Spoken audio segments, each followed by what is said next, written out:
ശബരിമലയിലെ സ്വർണക്കൊള്ളയുമായി ബന്ധപ്പെട്ടുകൊണ്ട് ഓരോ ആളുകളും കോടതി വരാന്തയിലേക്ക് വരുന്ന രംഗങ്ങളാണ് കഴിഞ്ഞ ദിവസം മുതൽ നമുക്ക് കാണാൻ കഴിഞ്ഞത്.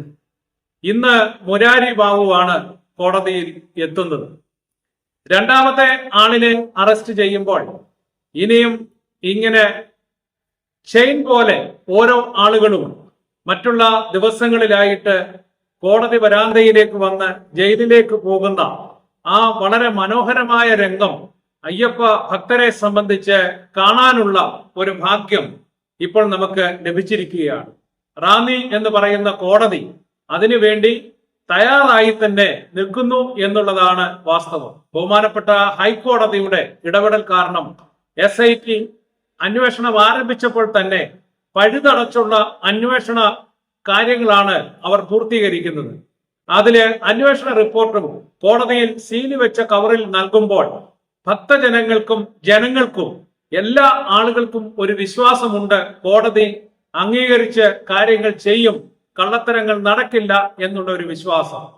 എന്തായാലും ഇതിനിടയ്ക്ക് ബഹുമാനപ്പെട്ട ഇന്ത്യൻ രാഷ്ട്രപതിയും ശബരിമല ദർശനം നടത്തി പോയപ്പോൾ ശബരിമലയുടെ പ്രസക്തി ലോകം മുഴുവൻ അതിന്റെ ഏറ്റവും ഉന്നതിയിലേക്ക് പോയ ദിവസങ്ങളാണ് നമുക്ക് കഴിഞ്ഞ ദിവസങ്ങളിൽ കാണാൻ കഴിഞ്ഞത്.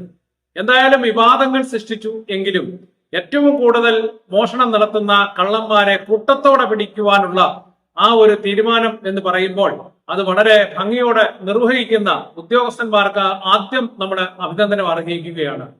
അതുപോലെ തന്നെയാണ് ഇതുമായി ബന്ധപ്പെട്ടുകൊണ്ട് വളരെയധികം മാധ്യമ പ്രവർത്തകരുൾപ്പെടെ ഈ സന്നിധാനവുമായി ബന്ധപ്പെട്ടുകൊണ്ട് വർഷങ്ങളായിട്ട് പ്രവർത്തിക്കുന്ന ആളുകളുണ്ട്.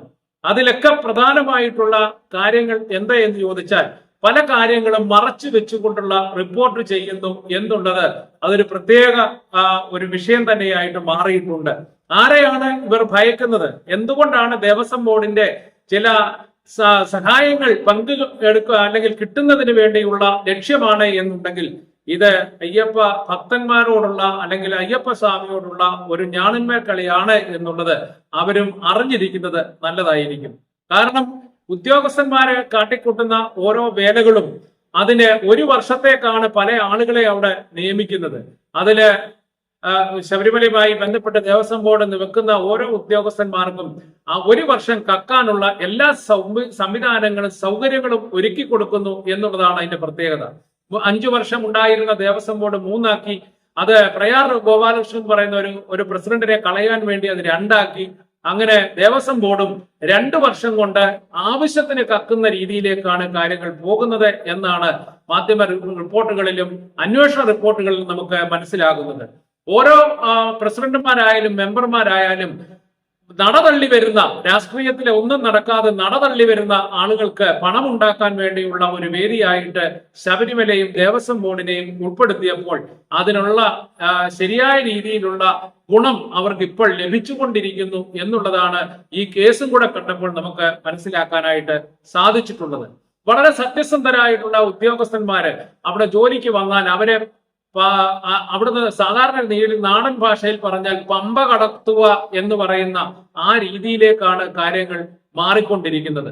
ഒരു നല്ല ഉദ്യോഗസ്ഥനും അവിടെ സത്യസന്ധമായി ജോലി ചെയ്യാൻ കഴിയാത്ത കള്ളന്മാരുടെ ഒരു കൂമ്പാരത്തിന്റെ മുകളിലാണ് ഇവർ വന്നെത്തുന്നത് എന്നുള്ളത് വളരെ സങ്കടകരമായിട്ടുള്ള ഒരു അവസ്ഥ തന്നെയാണ്. ഇത് ഓരോ കാര്യങ്ങളെ സംബന്ധിച്ചും ഓരോ സംഭവങ്ങളെ സംബന്ധിച്ചും പൂർണ്ണമായ അന്വേഷണം നടത്തിയെങ്കിൽ മാത്രമേ ഈ കള്ളത്തരങ്ങളെല്ലാം പുറത്തു വരൂ എന്നുള്ളതിനും സംശയം വേണ്ട. ഇതില് നമ്മൾ പറയുന്നത് പോലെ തന്നെ ഏത് കാര്യങ്ങളും തീരുമാനിക്കുമ്പോൾ തന്ത്രിയുടെ വാക്കുകൾ ഏറ്റവും മുന്നിൽ നിൽക്കുന്നത് തന്ത്രിയുടെ വാക്കുകളാണ് എന്ന് നമുക്ക് നന്നായിട്ട് മനസ്സിലാകുന്ന ഒരു കാര്യമാണ്. അപ്പോൾ ഈ നടന്നിട്ടുള്ള ഓരോ വിഷയങ്ങളിലും ഈ തന്ത്രിയുടെ ഭാഗം ഏത് തന്ത്രിയായാലും ആ ഭാഗം കൂടി അന്വേഷിക്കേണ്ട ഒരു സാഹചര്യം നിലനിൽക്കുന്നുണ്ട്. അതുപോലെ തന്നെയാണ് ശ്രീകോവിലുമായി ബന്ധപ്പെട്ടുകൊണ്ട് നിൽക്കുന്ന ഓരോ വിഷയങ്ങളിലും അതിന് ദേവപ്രശ്നം എന്ന് പറയുന്ന ഒരു പ്രത്യേകത കൂടി ഈ അവസരത്തിൽ ഉണ്ടാകണം എന്നുള്ളതാണ് ഭക്തജനങ്ങളെ സംബന്ധിച്ച് അഭിപ്രായം ഉള്ളത്. കാരണം ശ്രീകോവിലുള്ള പാളികൾ ഓരോന്നും തട്ടിക്കൊണ്ടു പോയപ്പോൾ അതിൽ കലശം നടത്തി വേണം അത് തിരിച്ചു വെക്കേണ്ട എന്നുള്ള ഒരു ബാധ്യത ഉള്ളപ്പോൾ അതിനി ദേവപ്രശ്നം ദേവഹിതം കൂടി അറിയേണ്ട ഒരു ബാധ്യത ഇല്ലേ എന്നുള്ളതാണ് ഭക്തജനങ്ങളുടെ ചോദ്യം. ആ ചോദ്യത്തിന് ഇതുമായി ബന്ധപ്പെട്ട് നിൽക്കുന്ന അല്ലെങ്കിൽ ദൈവജ്ഞന്മാരായിട്ടുള്ള ആളുകളാണ് ഇതിന് മറുപടി പറയേണ്ടത്. അതിന് ദേവസ്വം ബോർഡിന് അതിന് വേണ്ട നിർദ്ദേശങ്ങൾ നൽകിക്കൊണ്ട് തന്നെ അതിനുകൂടിയുള്ള സൗകര്യങ്ങൾ, ഇതെല്ലാം കൂടുതൽ കാര്യങ്ങൾ പുറത്തു വരുന്നതിനുള്ള സന്ദർഭവും അതിൽ ഒരുങ്ങും എന്നാണ് വിശ്വസിക്കുന്നത്. എന്തായാലും ദേവസ്വം ബോർഡ് എന്ന് പറയുന്ന ഈ ഒരു മഹാകൊള്ള സംഘത്തിനെ എല്ലാ രീതിയിലും പുറത്താക്കേണ്ട ഒരു സാഹചര്യം ഇവിടെ ഉണ്ട് എന്നുള്ളതിന് സംശയം വേണ്ട. ദേവസ്വം മന്ത്രി പോലും ഇതിന് ഭരണം നടത്തുന്നുണ്ട് എങ്കിൽ എനിക്കിതിനകത്ത് പങ്കില്ല എന്ന് മാറി നിൽക്കുകയല്ല വേണ്ടത്. ഇതിലൊക്കെ ബന്ധപ്പെട്ട് നിൽക്കുന്ന ഓരോ കള്ളന്മാരെയും നിയമത്തിന്റെ മുന്നിൽ കൊണ്ടുവരുന്നതിന് വേണ്ടി SITക്ക് വേണ്ട എല്ലാ സഹായങ്ങളും സൗകര്യങ്ങളും ചെയ്തു കൊടുക്കേണ്ട ബാധ്യത അവർക്കുണ്ട് എന്നുള്ളത് കൈ കഴുകാതെ മാറി നിൽക്കുക എന്നുള്ളതല്ല അതിന്റെ ശരി എന്നുകൂടി മനസ്സിലാക്കേണ്ട ഒരു സന്ദർഭവും ഇവിടെ ഉണ്ട്.